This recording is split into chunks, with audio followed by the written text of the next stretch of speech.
What is up, guys? EJ here, aka Pugmon007, and welcome to the Movie Reviewers 100, this great collaboration channel here on YouTube that I am proud to be a part of. This week is Disney Week, so this week I wanted to watch one of the animated classics from my childhood that I hadn't seen in a while, and the film I chose was Robin Hood. From 1973. Yeah, like I said, I hadn't seen it since I was probably 11, 12 years old. And it's sort of the first movie that introduced me to Robin Hood, the story of Robin Hood. It's become one of my most favorite legends or tales ever. One of my favorite stories, and I have multiple versions of Robin Hood, maybe 5 or 6 now. I just love the character and the whole idea of Robin Hood. So this film, made in 1973, was directed by Wolfgang Reitherman. He actually directed a few other Disney classics, including 101 Dalmatians from 1961, The Sword in the Stone from 1963. He also did The Aristocats, 1970. And after this movie, he did the first Rescuers film, The Rescuers, from 1977, I believe. But Robin Hood, of course, is the classic tale. The movie starts out as sort of a storybook, as many of the Disney classics did back then. Once upon a time, in a long time ago, Richard the Lionheart is off to fight in the Crusades, of course, and his brother, Prince John, is trying to usurp the crown. Robin Hood and his band of merry men dwell in Sherwood Forest, and of course he robs from the rich to give to the poor. The poor townspeople of Nottingham are inundated with taxes. This movie is all about taxes and tax collection, and I love how at the beginning of the movie it tells you all the characters, all their names, and how they're all going to be played by various animals.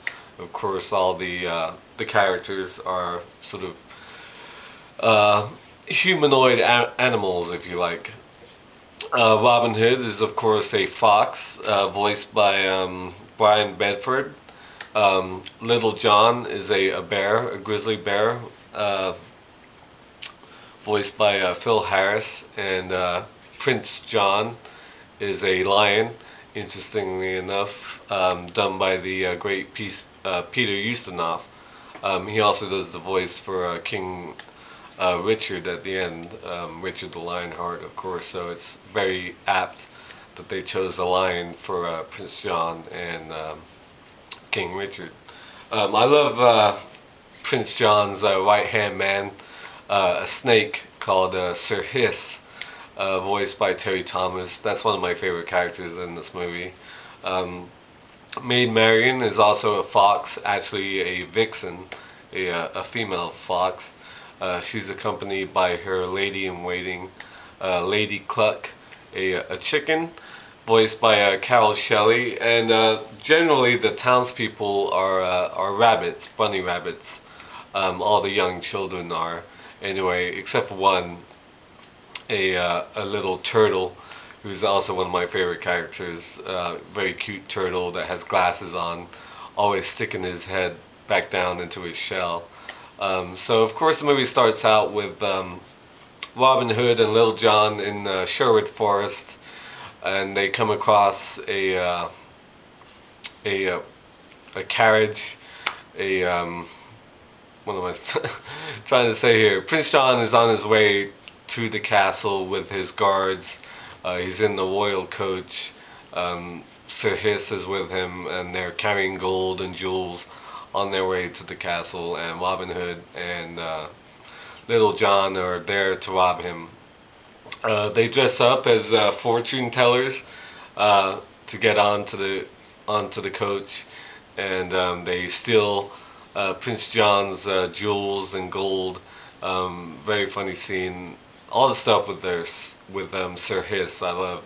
Um, so yeah, he robs from the rich, the king, to give to the poor, because the poor townspeople of Nottingham are always being asked for more taxes, and they're of course collected by the sheriff of Nottingham, voiced by Pat Buttram, and he was trying to remember the animal he was now. Um, anyway, it's completely gone from my mind.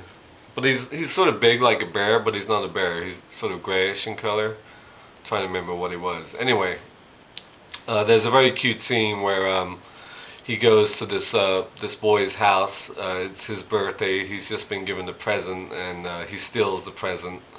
But Robin Hood comes to the rescue. He's dressed up as a old beggar, a blind beggar, and he rescues the day and gives the boy a bow and arrow as a present, and one of his trademark hats.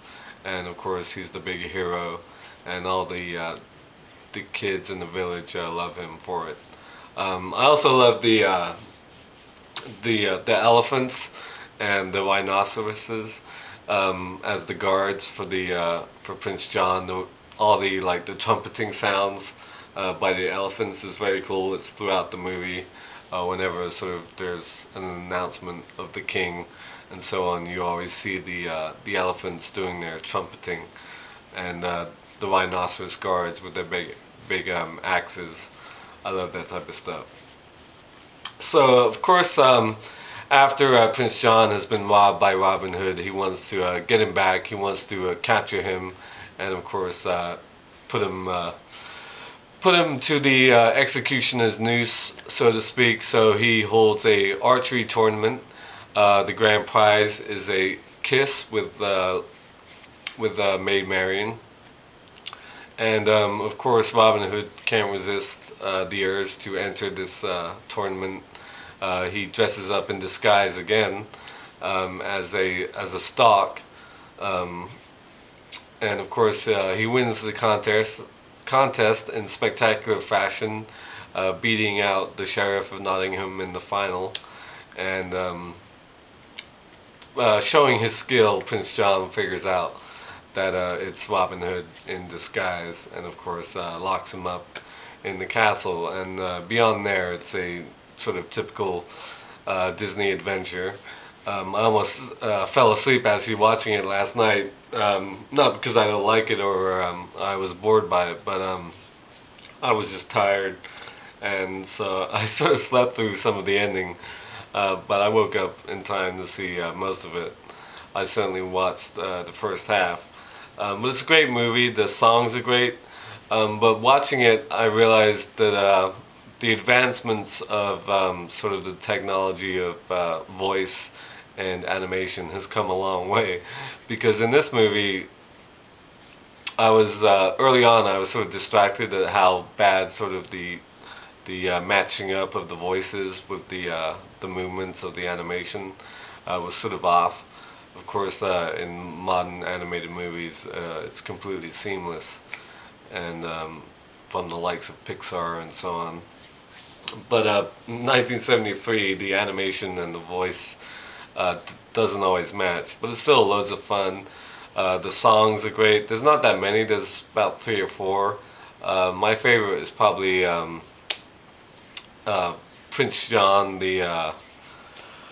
what's it called? Let me look it up. The Phony King of England, that's it. So yeah, that song was great. The music is great, the animation is great, and it's a wonderful movie, of course. The classic Robin Hood tale, and Disney did a great job with it in 1973. So that's my pick for this week, Disney Week.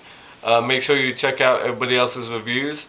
Alan did a great review of Return to Oz yesterday, another movie that I remember from my childhood very fondly, even though it sort of freaked me out as a kid. And I really liked what he said about how Disney is sort of affected everybody's home one way or another growing up. I mean, we all grew up watching Disney movies. Anybody who says otherwise is probably lying. So anyway, thank you for watching as always, and until next time, I'll see ya.